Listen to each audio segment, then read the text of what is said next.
Welcome to a brand new episode of the Chicken Box. I'm your host, Jay Jackson, solo this week.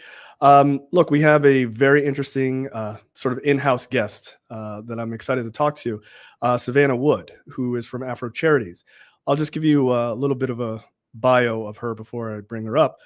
Savannah Wood is an artist with deep roots in Baltimore and Los Angeles. As the executive director of AFRO Charities, Wood is leading the charge to increase access to the 130 plus years of Afro-American newspapers' extensive archives. In this role, she has shepherded the organization through a period of historic growth, initiated new programming, and attracted support from national funders, including the Mellon Foundation, the Andy Warhol Foundation for Visual Arts, and the Ruth Foundation. Wood is a graduate cum laude of University of Southern California. She is the member of the 2023 class of the Leadership Baltimore, the 2022 Saul Zantz Innovation Fund Fellow, the 2022 Creative Capital Finalist, and a 2019 to 2021 Robert W. Deutsch Foundation Fellow. Like four generations of ancestors before her, she lives and works in Baltimore, Maryland, sharing and preserving Black stories. So welcome, Savannah. How are you? Thank you. I'm doing great. How are you doing? I'm doing well.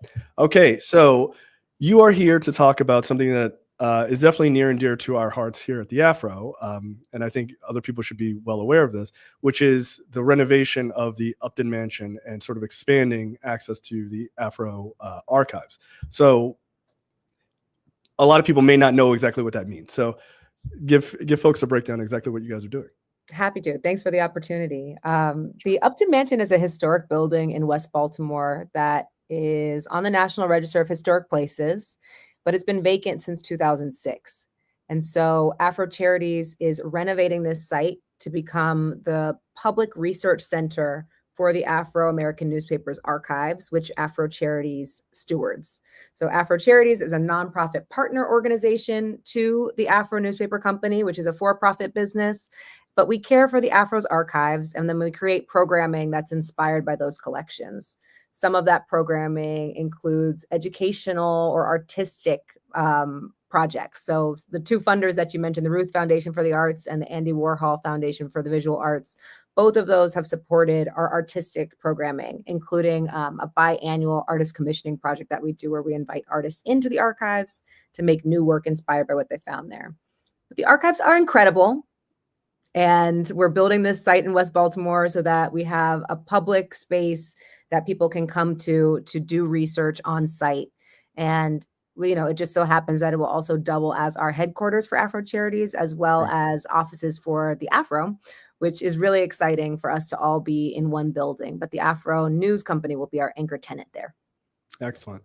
So I assume like you said, this is going to be public. When does this become fully public where people can just come to just see the archives in and of themselves? I'm excited that I can finally answer that question. And I think I'm within some degree of certainty. We did start construction this year after about 5.5 years of fundraising and organizing and planning and designing and blah, blah, blah, all the things that go into getting this project ready. The project in total is a $16 million development. So there's the historic mansion itself, which, as I mentioned, is on the National Register. So it has specific requirements for how you restore that. All of the systems that were in there at some point had been pulled out during the past nearly 20 years. So like I mentioned, it's been vacant since 2006. So there's no pipes in there. There's no heating. There's no air conditioning. Wow. All of those systems have to go back in. There's ornamental plaster work that has to be restored. It's a huge project. And so in addition to the historic mansion itself, we're also building an annex at the rear of the building that will house the physical archives. And we'll have a gallery in there for some of our artistic programming and for events, as well as some support spaces for the offices that will be within the building as well. So like a lunchroom, et cetera. So we're looking at late 2026 to answer your question. We're looking at late 2026 for opening the building, but it's taken us the past nearly 6 years, 5 years, something like that, 5.5 years, to raise the necessary funds to get started. So of that 16 million that it will take to make this project happen, we've raised 15 million, which is a huge accomplishment. And so we are, within a gap of $1 million to complete this project. But in the meantime, we are at work. So we have deep faith that we're going to get that last million. And if you're out there listening and you can help us with that, give me a call, please. I'm gonna throw up the donate to Afro Charities link right there. So okay, and that's, obviously very amazing work, and I'm sure it is going to be a long, arduous process. Like you said, you don't have pipes in the building, which is wild. So what brought you? You obviously you have deep, like I read, you have deep roots in Baltimore and Los Angeles. So you're an artist yourself. Is that correct? Yep, that's right. So how did you go from being an artist, and I'm not sure exactly what your art is, but to working in archives, and what is the connection there? Yeah, I'm still a practicing artist now. I mostly work in photography. I'm actually working on a short film right now, but with everything else going on, that's going to take a while. So Fair enough. I came to archives through art. I worked at an organization in Chicago called the Rebuild Foundation, which was founded by the artist Theaster Gates. And he was very interested in archives at the time when I was working there, and still is to this day. And so my introduction to archives was by working there, and working on a collection of racist memorabilia that one couple had been collecting for 40 years. And my role was to document all of this with a couple of other people over the course of several months. And it really introduced me to this idea of collections and archival description, and how much power lies in the behind the scenes work of creating and documenting an archive, because it makes things searchable and findable for the public once you have that data in there. So that was my first little spark. And then I moved back to Los Angeles, which is where I went to undergrad, after 3 very cold winters in Chicago. And I got a job at an organization called Clock Shop, founded by the artist Julia Meltzer. And they had just started a project all about Octavia E. Butler's life. So the science fiction writer from Pasadena, California. And so her archives are at the Huntington Library. And the project was essentially to invite contemporary artists and creative writers into her collections, and then to make new bodies of work inspired by their research there. And so I got the chance to work as an on-the-ground researcher and support the artists and writers with their research, and so many other things as part of that project. But those were 2 ways that I learned about, sort of the artistic uses that are possible with archival collections, which got me thinking about, what the Afro might have. So I haven't mentioned this yet, but the Afro was founded by my great-great-grandparents, and I've been aware of this legacy for my whole life, but I had never really been engaged in the day-to-day work of the paper, the archives, any of it. So after those 2 experiences working with archives, I thought, if the Afro does have an archive, what an amazing resource it would be to the public. And I wonder what's going on over there. So that was the very innocent question that led me down this very intense but rewarding path. Yeah, that's amazing. I knew about sort of your family connection to the Afro, and I was hoping that you would get into that. So that's very cool. I am interested, when you first got into the archives. I mean, I have to imagine this felt overwhelming, right? It's like 130 years, because you mentioned, okay, you did this work with, this family that had, a bunch of, racist memorabilia. Incidentally, I think Spike Lee also has like a collection, right? I remember reading about that a number of years ago, which is fascinating in and of itself. But when you come into something like this, that is, 130 years plus of this information, like, how do you take that on? I mean, it's kind of like, that's just so much, that's just so much raw data. Like, how do you even deal with that? Like, yeah, I mean, it was absolutely overwhelming and continues to be to this day. But it's also so important. So we just are rolling with it. Yeah. It's just, I would just be even reading that feels overwhelming to me to imagine. Yes. And hi, Dr. Draper. Hello. And we have to, just to put it into some perspective for the public watching, the Afro Archives include approximately 3 million photographs. Wow. So just that alone is huge. And then in addition to that, there are thousands of letters that are in the collection. There's some audio and video material that's there, but not much. But there's just so much volume there. And in some ways, I think it actually is the type of project where an artist is perfectly suited because we're adept at working with unwieldy, unusual things and finding a way to make it work and make it beautiful. And so I know that I don't have the full skill set to be the archivist on the ground. So I found somebody who did, who is an incredible asset for our team. Her name is Megan McShay, and she's our lead archivist at AFRO Charities. So she's been really building the infrastructure for us to organize these materials. And then we hired two processing archivists who were actually fellows at the time. So we trained them how to do this work. Jasmine Clark and Bilfina Yawan, and they have been incredible just in helping to build structure around these collections so that we can turn it from what was essentially an internal archive for Afro staff into something that is public facing and still serves Afro staff, of course, but is more searchable for the public as well. Okay. Dr. Draper, welcome. Thank you very much. Oh, you're on mute. Thank you very much. I'd hit the unmute, but somehow it went back on. But good to be back on the box. Hello, Savannah. Hi, Jay. Hello to everybody who is watching. If you're watching us, I'm sure Jay already told you that this show is powered by the Afro-American newspapers, and we want your weigh-in and your opinion. And so welcome. Glad that you're here. If you're watching, invite somebody to join you because this is a fascinating conversation, especially with so much and I want to ask Savannah this, so much pushback in this environment about DEI. It seems like our Black History Archive treasure, we have one of the most, if not most inclusive Black archives in the, I want to say in the world, but there are certainly some others as well. Are you seeing an uptick in interest in this environment? That's a good question. I think our interest has always been fairly steady. Because the Afro is so unique, the collection really reflects 132 years of telling world history from the perspective of Black people in America. So you don't typically get that perspective going back that long. So the Afro is a unique resource in that regard.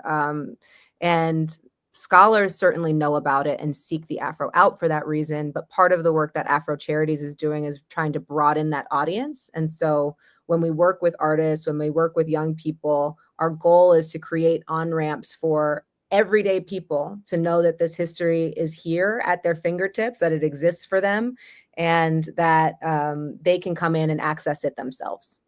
That's fascinating because you mentioned young people. So often we think history and we think older people. What are you finding the reaction from young people to be? I'm thinking school age. Yeah, it's been amazing. So we've been partnering for the past 3 years with a local organization called Muse 360 that's been in existence for, I want to say 20 years, if not longer. And they've been doing an incredible program called the New Generation Scholars. So we're really thrilled to partner with them. And through that partnership, we have cohorts each year of young folks coming into the collections and doing original research. And I think for them, it's a revelation to know that this business has existed for more than a century, talking about the Afro, but also looking at their own schools through the lens of the Afro, their neighborhoods. Some of them, many of them actually have found some of their ancestors in the collection, have seen images that they had never seen before of their own family members. And so to know that their history is documented alongside huge world significant events, I think instills a sense of pride in each of these students who are able to see that, a sense of curiosity. And really, it just is an engaging way to teach history, to teach social studies, to teach anything, because you can find your specific, you can find yourself in the collection. And then from there, it ripples out to, well, what else is here? What else was happening on that day? What else was happening in the neighborhood? What happened 10 years later? You start to have a different kind of curiosity when you start from that central point.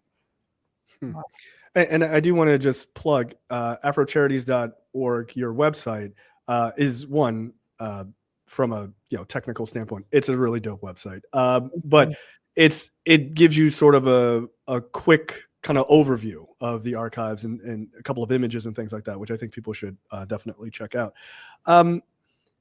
Yeah, I'm just really, I find the idea of all of this information, like you said, having young people see this and then seeing, oh, wow, my family is a part of this history. Because I do feel like if you're thinking, I think especially for Black Americans, like if you're thinking about archives of history and stuff like that, we don't feel a part. Like if you're like, let's check the New York Times' archive, we don't feel necessarily a part of that, because either it's looking at these major national stories or we're kind of just pushed down if it's about us and things like that. So I think having access to something, especially in a very Black city and with all of its history, it is kind of nice to be able to have those connections and then be able to extrapolate out. I think that's actually a great point.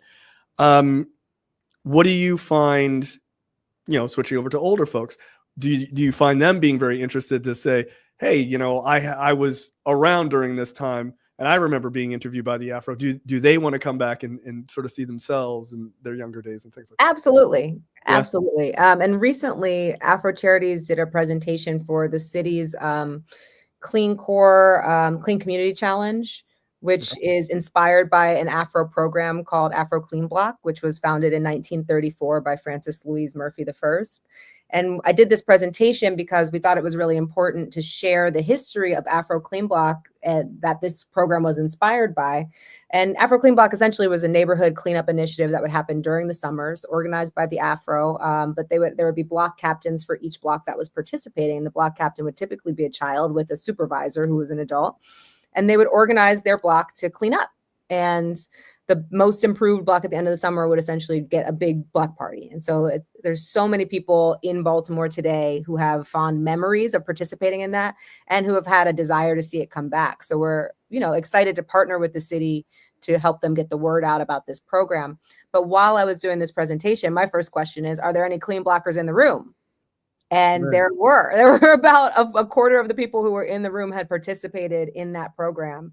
And so for them to be able to see these images going back to the 1930s of this Afro Clean Block program helped them also understand the lineage that they were a part of and like the legacy of that program, and that it was continuing in a different way through the city's initiative, but with support from both the Afro and Afro Charities, was pretty awesome, I think. That's amazing. Yeah, there are a lot of people that remember because it was a huge program all through the city. And so people had great big flags. Jay, if you can imagine, Savannah too, but because you weren't around them, but big flags that went from one side of the street to the other side of the street. Right. And it proclaimed that this was an Afro Clean Block. And so, wow. Right. That's what it said. Afro Clean Block. It was a big flag across both sides of the street. Right. And then people had materials to make flower pots out of tires, and they were just creative and scrubbed the marble steps. And it was in Washington as well. And people took real pride in where they lived, and they didn't allow any, and the young people came to the theater on North Avenue on Saturdays to get their supplies and get their marching orders for the next week, and see a free movie and go back to clean up their blocks. And it was a big deal when it was judging time. Police escort and all for judging time. Wow. It was a major, and it was east, north, south, and west, all throughout Baltimore City. Hundreds of blocks participated. So yes, you're right, Savannah. People remember Afro Clean Block. But so Afro Clean Block was in the past. I'm glad to hear that the city is reviving it. And I think the Afro did its last clean block in 21 or something like that, 21, 22. But a little closer to 2025, have we talked about what's happening this Saturday? Yeah, we have not yet. Okay, is that a good segue, Jay, or did you have another? No, that's perfect timing.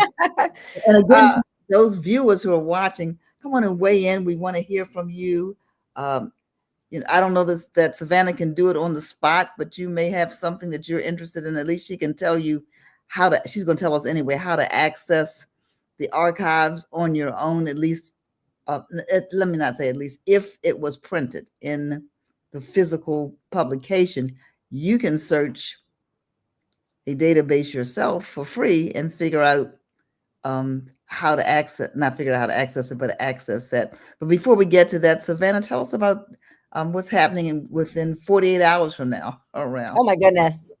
You're right. I just looked at the clock. You're right. So AFRO Charities is hosting our second ever fundraiser on Saturday, June 7th. We have a special ticket link for people who are currently watching the Chicken Box here. That'll give you a discount code to this fundraiser. So if you see that banner below, go ahead and click it. It'll take you to that discounted ticket. And this is a really important fundraiser for us. I mentioned that we are so close with our building fundraising, but this will actually go to support our team. So this fundraiser is specifically to support operating costs for AFRO Charities. So that's the team salaries, the archival supplies, and the public programs that help us bring the archives closer to the public. We do a lot of public speaking. We do a lot of workshops. We do a lot of programming that, as I mentioned earlier, is specifically for people who are non-traditional scholars, to invite them into the archives, to encourage them to do their own research and to learn from this collection. We'll be honoring Joyce Scott, who is West Baltimore's resident MacArthur Genius Fellowship awardee. And she is an incredible, incredible force, an incredible artist. And we are dubbing her Baltimore's wildest woman, to go along with our Wildest Dreams theme. And the Wildest Dreams comes from the phrase, we are our ancestors' wildest dreams. So we think Joyce definitely embodies that. And if you can't make it in person on Saturday, we have two other ways that you can support us. We are doing a silent auction right now with incredible opportunities to bid on culinary experiences in Baltimore, as well as original artworks by some of Baltimore's most creative people. And we also open 24/7 for donations at afrocharities.org/donate. So we would appreciate your support no matter how you can do it. That's great. Jay, did you know that you were your parents' wildest dream? My mom reminds me of that all the time. Absolutely.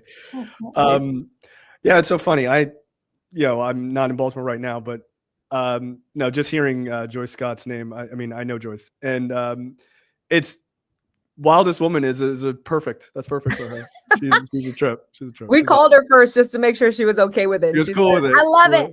She said, I love it.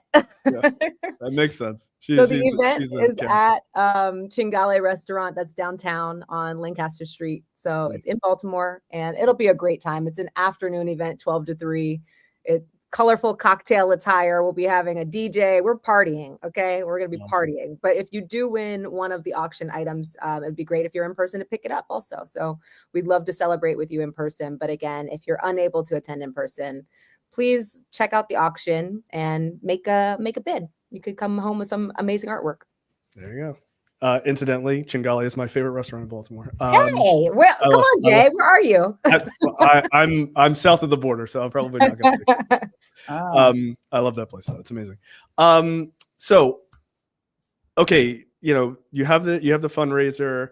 Obviously, you guys are, making big work here to try to get everything open to the public in 2026. What does, in your sort of ideal scenario, what does that look like when it's public facing? Is that just people can come in like without an appointment and say, hey, I just love to just look at things, or, classes coming in, or a little bit of both, or like, what is your ideal situation that you'd love to see? It'll be quite a mix. So we will have some limited seating in the archival reading room, just because the rooms within this historic building are fairly small. So that's just what it is. But we will have a reservation system for that. We are still working through the full operations for how all that will go. We'd love to hold a seat or two so that we could have, people just walk in off the street and say, we'd love to be here. Can I just pop in right now? So we're figuring that part out now, but it'll really depend on demand. We know already there's huge demand to come into this space and to hold these materials in person. We've gotten research requests from all over the world for people who want to come to Baltimore to do research in these archives. So it will be TBD TBD, but Yeah, it's yeah, coming. But we definitely envision having school groups coming through. So we're already planning for that. And we're anticipating at least one school group per month coming to visit the site. So we're looking forward to having that much more public access. And then in addition to that, we'll have lots of events on site. The Afro, hosts amazing events, and we'll have beautiful space for that. And Afro Charities also hosts wonderful programs often. And so that will become our new programming hub as well. Excellent. It's good to know. So can we assume that sometime, maybe not right now, but in the next 6 months, there'll be some kind of reservation system or not in the next 6 months, but soon. we'll tell you soon. Late 2026 or early 2027. I remember when, I know this is not a museum, but when the museum opened in DC, people were making reservations. Yeah. Like months in advance, anticipating the day when they could actually come in. So I will say that within a year we will have a system set up, but we anticipate opening the building late 2026. So it will be before we open, but probably not in the next 6 months. Listen, we're trying to nail you down on a date, and you are doing a very I will not political do job it. of like, no, I will not do it. No, that's smart. It's smart. It's really difficult to do because you're renovating an old historic building in the midst of the tariff environment when materials are already slow and pricey. So right. I get it. And you've already described the scope of the building. I may have missed that part. So, it's not a small renovation. Not by any means. So it's a major, major, major renovation right in the heart of Old West Baltimore, where the Afro had got its start, in an area of a city that area has pretty much been disinvested in. And so kudos for making the investment back into our community. The Afro will be an anchor there. Let me ask you, we're talking about requests from all over the world. Archives, I understand you've had some exhibits out of the country or some interest? That's true.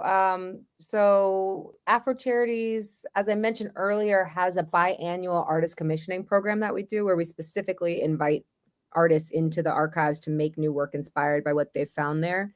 And in our first year, we worked with 3 Baltimore-based artists and had an exhibition during the very early months of the COVID pandemic. So it was an exhibition that was projected onto the windows of the former Afro building on North Charles Street. In our second iteration, we worked with an artist named Zyveria Simmons, who's from New York.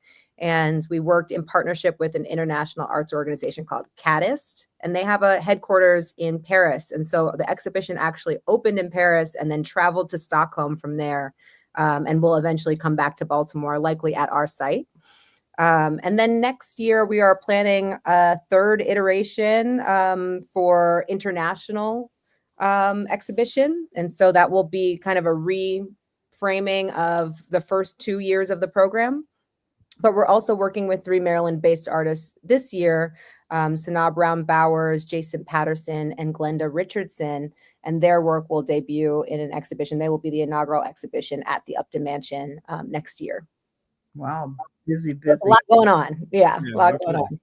So as you've gone through the collection, or people have come to look at the collection, was there anything that you found that really not surprised you, but made you pause and say, like, when I first looked at some things in the archives, started collecting an oh wow box, but after a while, everything went into the oh wow box. Is it anything or any recollection that maybe a visitor, anything that really kind of wowed you and you said, I know there's a lot there, but any one thing or a couple of things that... There's so many things. One of the things that has continued to inspire me in the collections is the story of Martha Elizabeth Howard Murphy, who was the seed investor for the Afro. So that's my great-great-grandmother.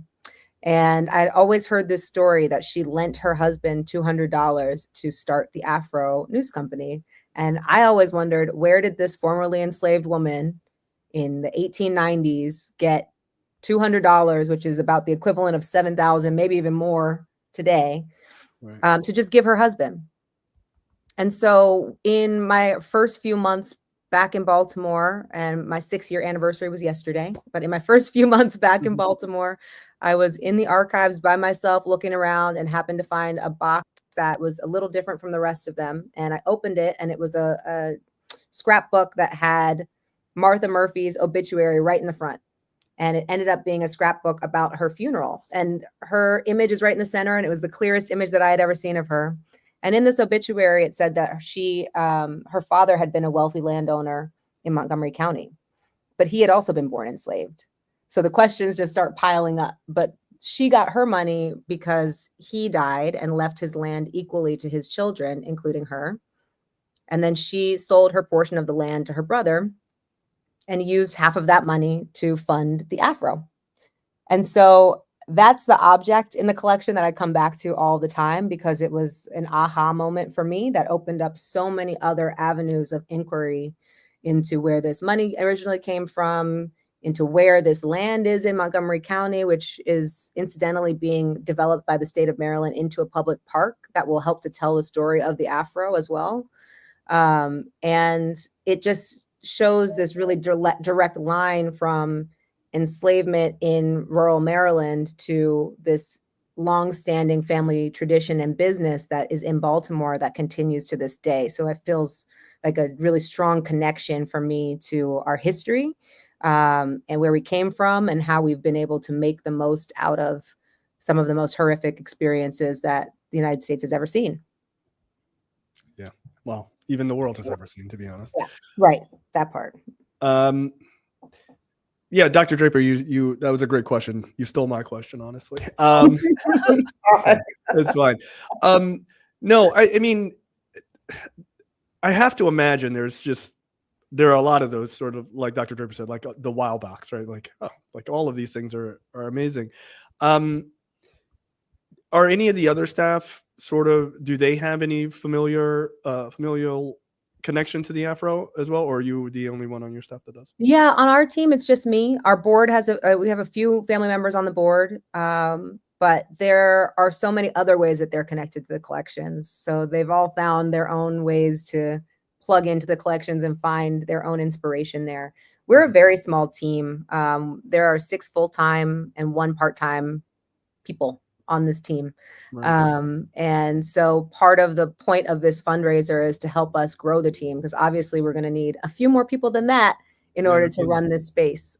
So to sustain the organization, that is where we're counting on not only the foundations and governmental support, but on individuals who think that this history is important and worth sharing, and that this legacy is worth protecting, and who recognize that their own history is also documented in these collections.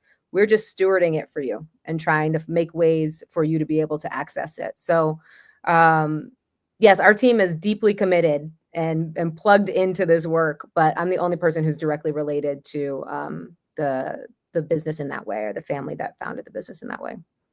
Go ahead, Dr. Trevor. I was going to say, wasn't someone from your team, though, someone from Liberia find some connection with Liberian's scrapbook?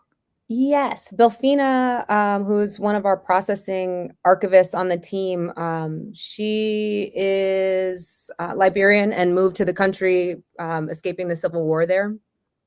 And one of her projects is called Archive Liberia. It's an online archive, and it's beautiful. But the work that she's doing is based on the fact that many archives within Liberia had been destroyed through the Civil War. And so piecing together what you can find in other archives around the world and kind of reconstituting them online so that Liberians can see their history in one place.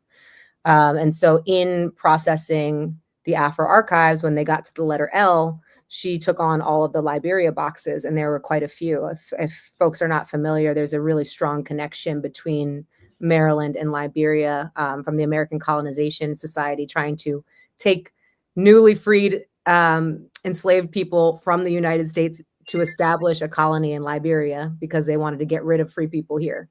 So there's these deep connections between the two places, and the AFRO documented so much of that colonization movement, the nation building that was happening, et cetera. So there's quite a bit of material that's in the collections related to Liberia, which was a big like light bulb moment, I think, for her also, that this was preserved here. Interesting. You mentioned government funding. How is that? Is that just Maryland state government, or is that federal government funding? We have support from all levels of government, which has been incredible because I think there's been recognition at all levels of the importance of this project. Has that changed recently? Have you found that it has not? And so we're going to cross our fingers and keep praying that it does not. Okay, I probably shouldn't have mentioned that out loud. Then we don't. I know. I'm like, sorry. Okay, all right. I was just wondering if things going the way they're going. I'm just curious. Everything so far has been good. So Savannah, can you give I know people may not remember every detail. They can go to Afro Charities, but how easy is it? For example, if Jay wants to look up something by a particular date that appeared in the Afro, he knows in general the range, or he wants to, or I want to plug in somebody's name. Well, what do people do? Where do they go to do that? Yeah, I would definitely recommend going to our website, afrocharities.org. I believe it's afrocharities.org/archives. It might be /the-archives. I can't recall off the top of my head, but you can find your way there. It's /the-archives. Okay, /the-archives. And on that page, you'll see the different access points that currently exist for the archives. One of the ways that is the most robust for people at home to access the collections is through ProQuest, which is a database that has several different databases within it. The Afro newspapers are documented, scanned there, going back to 1893, essentially to the present. And for people who are in Maryland, if you have an Enoch Pratt library card, which is our public library system, you can access that database completely for free using your library card, and you can do keyword searches. So a name, a school, etc., going all the way back to 1893, and it will show everything that the Afro has ever written about those things. You can narrow it down to particular dates, and it'll show everything there as well. This is primarily for the Baltimore newspaper. I think I mentioned earlier that the Afro has had several other editions in Richmond, DC, Philadelphia, and Newark, as well as national editions. And so the Baltimore editions are documented within that database, and there's a few anomalies within that as well. But if you're looking for materials beyond what you can find in ProQuest, or if you're looking for the actual photograph that was published and you want us to scan and reproduce that in some way, then we do have a link on our website as well to do a research request or a reproduction request, and our team will help facilitate that as well. Excellent. That is good to know. When you say help facilitate, there's a small fee though for Absolutely. your time. Okay. Right. Yes. And I actually want to talk about that for a second, because I think it's important for people to recognize is that there's a lot of labor that goes into caring for these materials and making them accessible. And so we do have to charge some fees for our services. So if it's a very small research request that we can do super quickly and turn around, typically we'll just do it for you. But if it's going to be more involved, we do charge a research fee that is hourly. And then beyond that, if you wanted to reproduce something in a public-facing way, the Afro News Company holds copyright to the majority of the images that are majority of the objects, images, et cetera, that are in the collections. And so those licensing fees are processed by the Afro, and there are standard rates for that. So we facilitate that process in the meantime. Like that's another whole discussion on the Boxx. You know, we're so used to going to social media and going to places and grabbing images and reusing them, not even recognizing that there are copyright laws that prevent us from doing those kinds of things without permission. Exactly. Yeah, and without giving credit, you know. So we do that, you know, most of us, we think about it because we're in the publishing business, but a lot of times we're just bringing them down, you know, copying them and pasting them and sharing them and not thinking too much about that. Listen, if you're just tuning in, this is the Chicken Box powered by the 132-year-old Jay. I don't know what we're going to do in a couple of months. We'll have to say 133-year-old. Hey, let's change it up.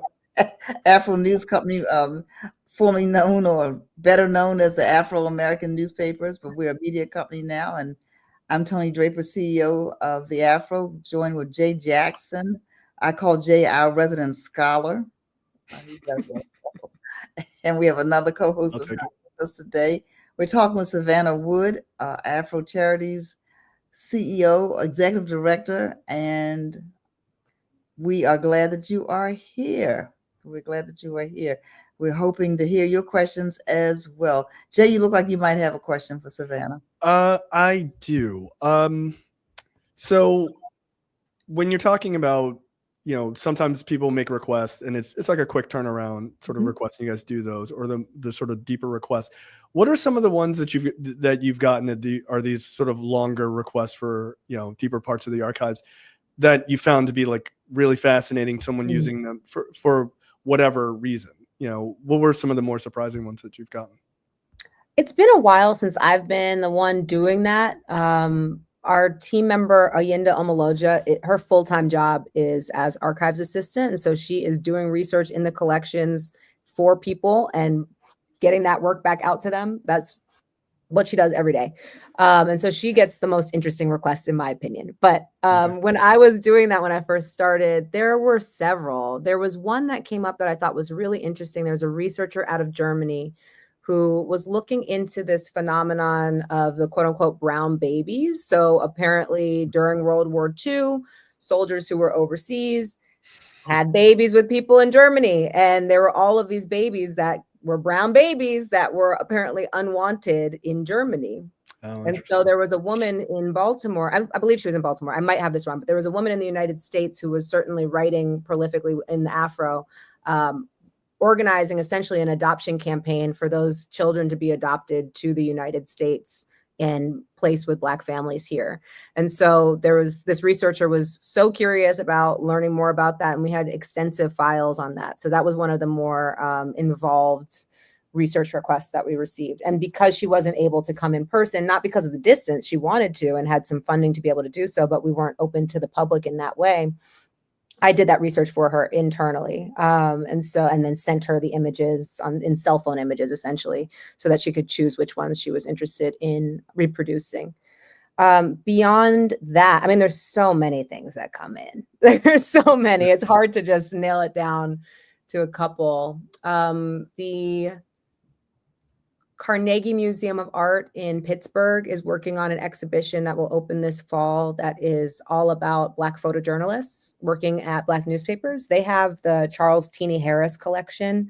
He was the photographer for the Pittsburgh Courier for a long, long time, and they collected all of his photographs from that time.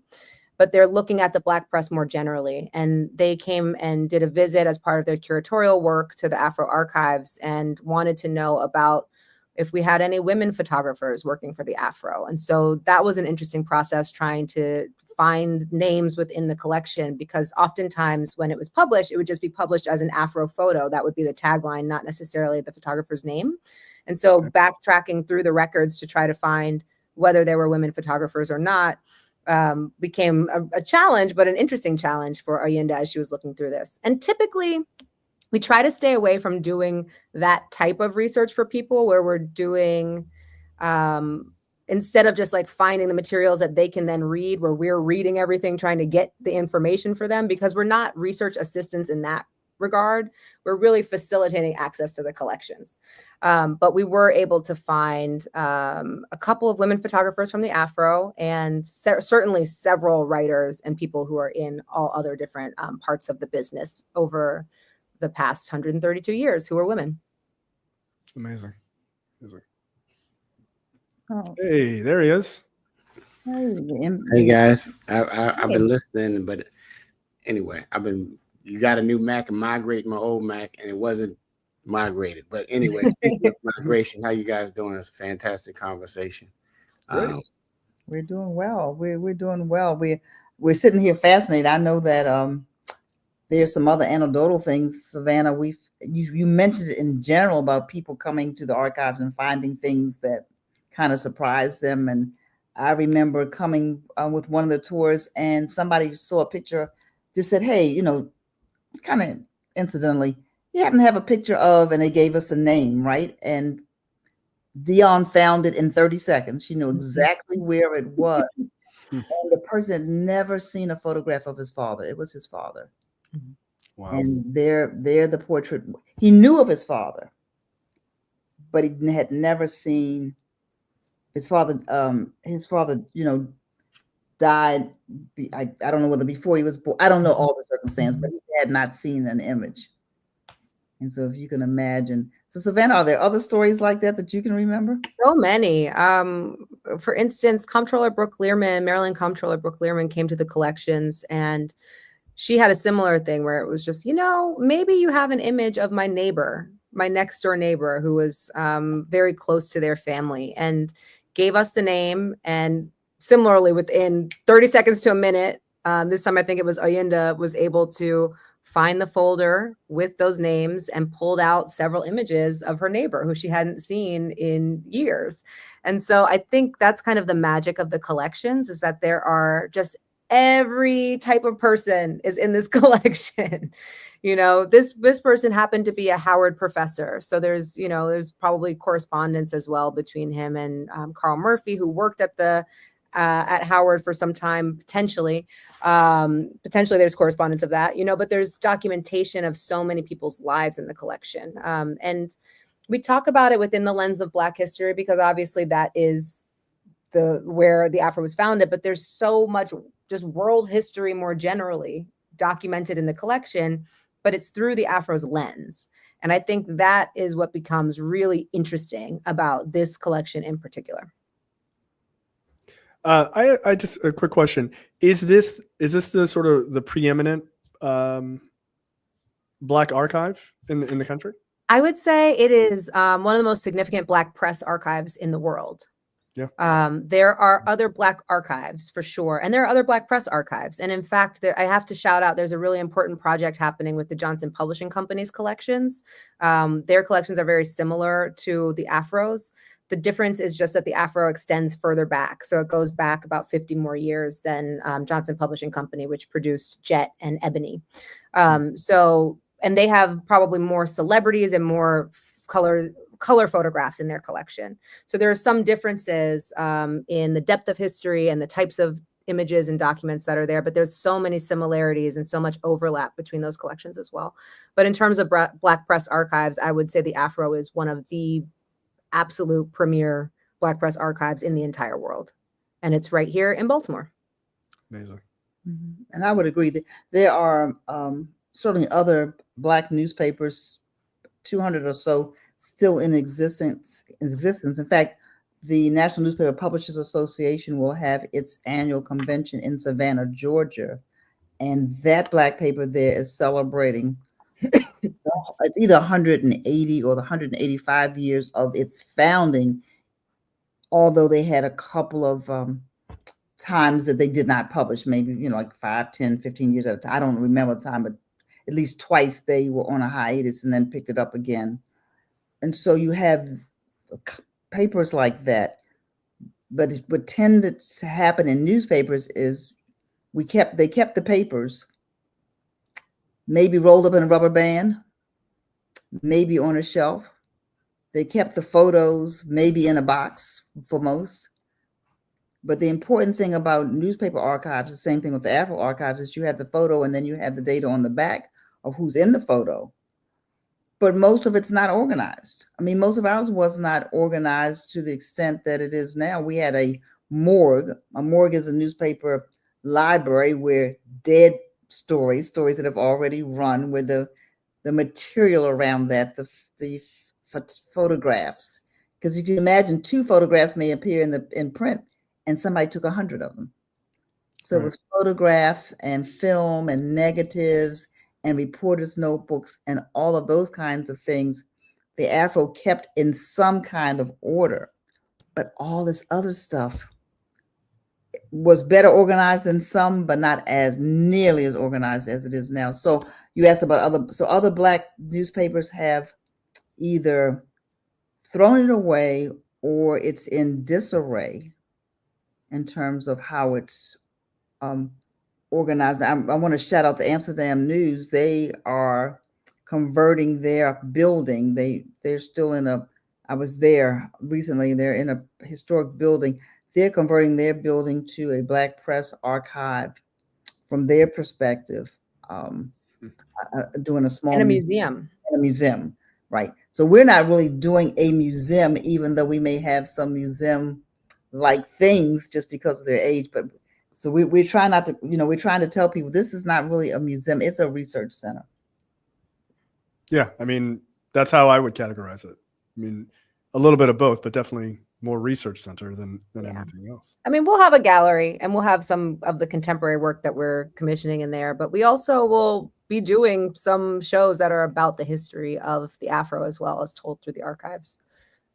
So let's jump into the future.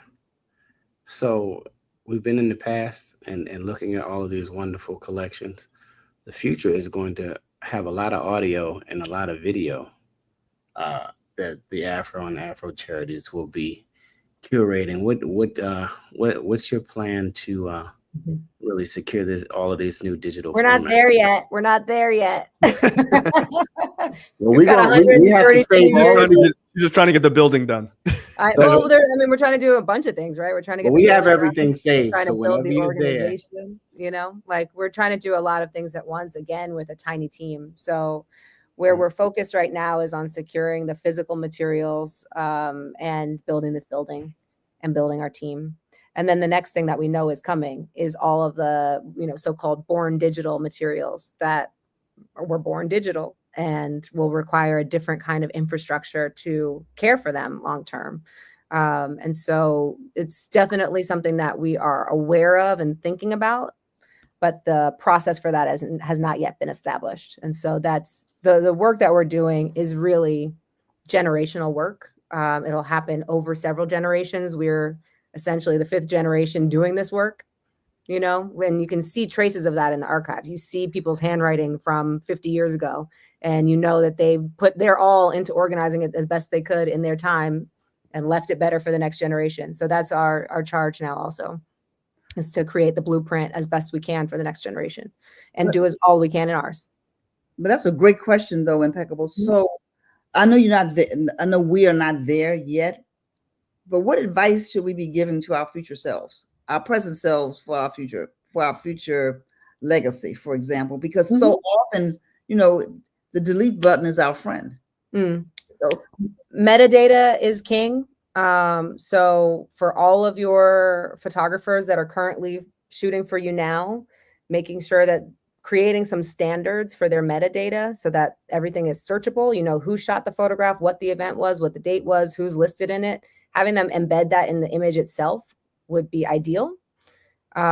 Same goes for video, to just update the metadata with all of that information. Because that's essentially the caption on the back of the image that we have now, right? Like that's when we have the physical archives, that's where all the data is coming from, is the caption on the back of the image. That's what the metadata does in a digital format. And so that I think is number one. And then the other thing with digital storage is redundancy. So you might have it in the cloud, but you also want a physical backup on your own hard drive.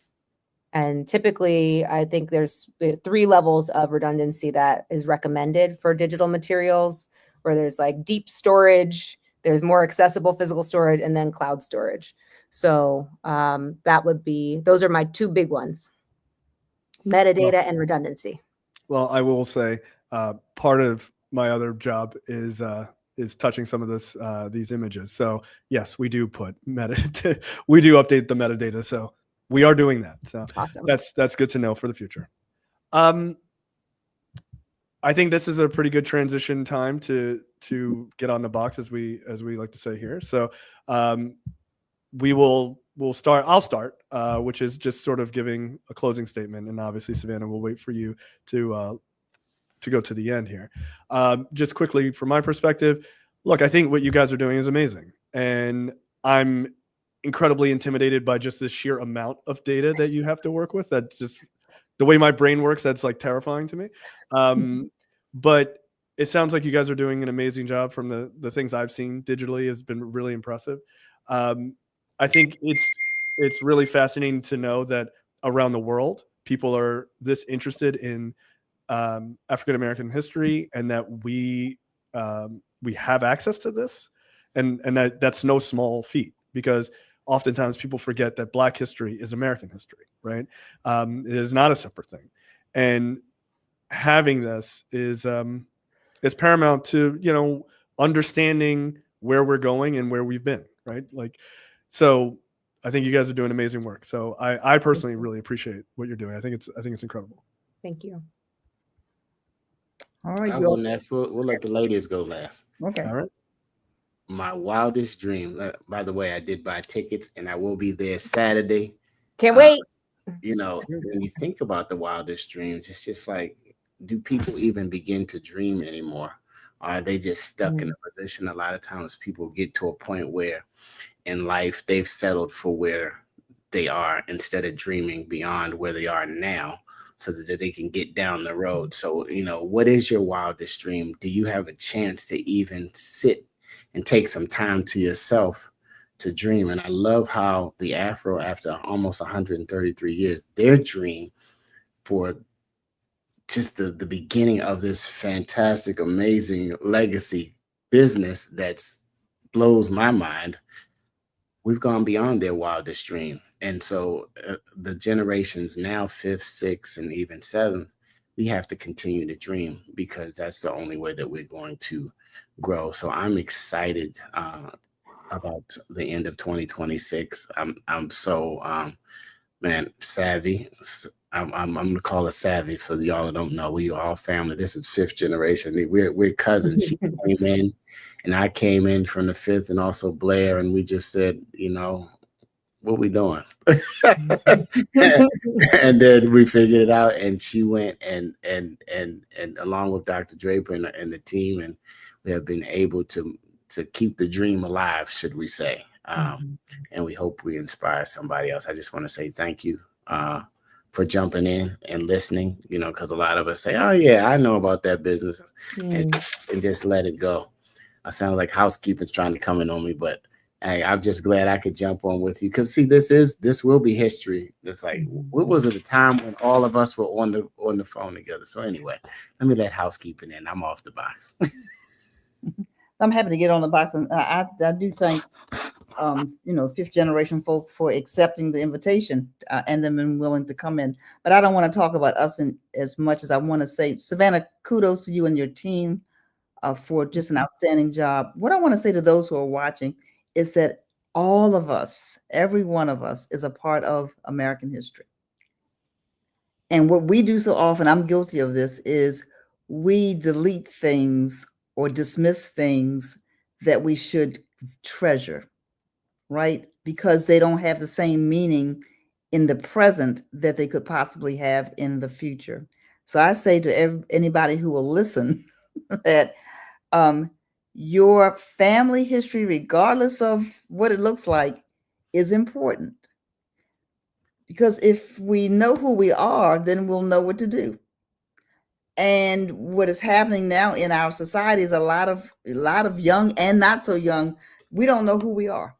And we don't know that we're descendants of kings and queens. And we don't know the sacrifices that ancestors made so that now that we can do some of the things that we do. We don't know about the Black scholars who were at Harvard and Yale long before we're trying to get into those schools. We don't know about the inventions that Black people made, or created, besides the ones that, and there were more than just Booker T. Washington and the Peanut, okay, or George Washington Carver, rather, well, whoever. History straight, but there's more to Black people than Martin Luther King. And in 2025, there's deep history being birthed every day in the creative minds of Black children, Black adults. And sometimes we dismiss those things, right? We dismiss things because we think, wow, I'm not famous, and so who's going to care about my story 30 years from now? You're famous because you exist. And so many times, and Savannah talked about Martha Murphy and going back, we can't go back in our history, especially as enslaved people, right? We can't go back and grab things from our history because of many, many, many reasons. But we can start a history that somebody 100 years from now can go back and say, oh yeah, Uncle Jay. I remember Uncle Jay. Wasn't he the one that did X, Y, and Z? But if we don't write it down, if we don't tell the story, if we don't share it, if we don't keep the photos and identify the people on the back, good, bad, and indifferent, then we have done a disservice to the next generation and the next generation. So my encouragement to everybody who's watching is that your life is important, every single aspect of it. Those photos that you think, I don't need anymore, you do, but we got to find a way to preserve them. I'm talking to myself as well. And then a way to share our stories, not just as folklore, but our actual stories of how we did what we did. And they'll say, man, that was back in 2025. That's ancient history. Think about it. So that's I'm off the box, but I'm really passionate about people telling their stories, because I think I know every single person has a story. We're fortunate at the Afro because we were storytellers. That was our profession. That's what we did. So we told our family story, but we also told so many other families' stories. But we can't tell your story if you don't chronicle it and help us out as well. So that's my final thing on the box, and that's for every single person. Everybody has a story worth telling, and you can't just tell the good parts of the story. You all ever have a family member that, you have a family conversation and nobody wants to tell a real story about uncle somebody or aunt somebody, but there's more to the story. Or you want to know how come you have the gray eyes and everybody else has the brown eyes, but nobody wants to tell the story. We got to tell the story. Okay, that's it. I'm off. No, that's good. No, okay. That's another story. That's a different story. Yeah. It's a different story, but it is still a real story, right? Right. It is, exactly. And some of these stories are coming back to haunt some folk now because they didn't tell the story, and we're saying, oh, you want to say this about Black people? What about that Black child that was in your family? There's a lot of that. A whole lot of that. Yeah. So we'll have to have another box about reparations, but I'm off the box. Savannah, you get to say whatever is on you. All right. I will. My statement is basically history repeats, for better or for worse. I feel like we right now are in a similar era to when the Afro was first founded. So the Afro emerges in a post-Reconstruction era. Reconstruction, of course, is the time when Black people are getting policies put in place to correct all of the disenfranchisement that we had suffered during enslavement. And then post-Reconstruction is when they took all that stuff back. Right. And so we are, in my estimation, in a similar spot where 2020 might have been where there were a lot of opportunities coming up. And now 2025, we're in a place where they're rolling it all back. And Dr. Draper said this the other day, but when the Afro first started, there were not Black banks to go to get financing. And so in order to thrive as a business, it relied on its community. And I think similar to that founding time, we are in a moment that is very similar, where we need everybody who's watching this to tell somebody about this legacy, to tell somebody that it matters to them, and to subscribe to the Afro, to make a contribution to AFRO Charities, and to just let people know what we're doing, because it's not just about this business and this family, it's about everybody. And I'm off. She dropped the mic with that one. Listen, is it too late to get a ticket for Wildest Dreams? Nope, it's not too late. So what are people wearing? So I'm gonna look cute. So the attire is colorful cocktail attire. It is a daytime party, which I've heard from lots of people. Thank you so much for making a daytime party so I can go home and take a shower and get in bed. So I love it. It's 12 to 3. It'll be fun, short and sweet, but really fun. We'll have a signature cocktail available. We'll have some wine available. We'll have some non-alcoholic things available. We'll have past foods, a DJ. The auction will be happening. It closes at 2:30 on Saturday. So if you want to get your bid in, do it before then.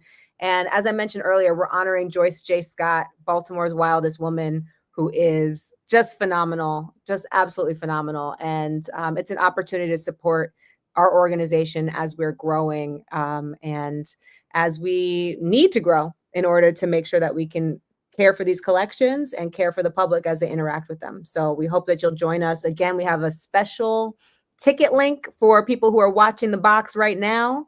And so this is only for today. It'll expire at midnight. So if you want to come, now's your chance. And what time does it start on? Did you say what? Starts at noon. Starts at noon. Okay. All right, that's like the old kid's birthday party, y'all. Come on, we can get out there and do it. You have nothing to do. You need a sexy date night. Call us. That's in the daytime. Come on, bring your date and come have a good time with the Afro and Afro Charities and help continue this legacy and help us keep telling these fantastic stories. As I always say, call a senior. They'd love to hear from you. Don't text them. Just call them. Take 2 minutes, 3 minutes. Call them. Send them some food. Go by. See if they need anything done. They would really love to hear from you. Thank you, everybody. Savannah Wood. Thank you. Thank you. Dr. Draper. All of you. Well, I think the three of us will be at the Wildest Dreams. I'm going to dream big too. You know me. I'm going to be dreaming big on Saturday. Only way to do it. I'm just glad I was able to come in town and make it, and it worked in the schedule, and I'm doing all the things. So until next time, we love to hear from you at the Afro and Afro Charities, and thank you for supporting us, because nobody else owns us. We say and inform and inspire our people on a daily basis, and it's going to be that way for the next 132 years. Have a great day, everybody.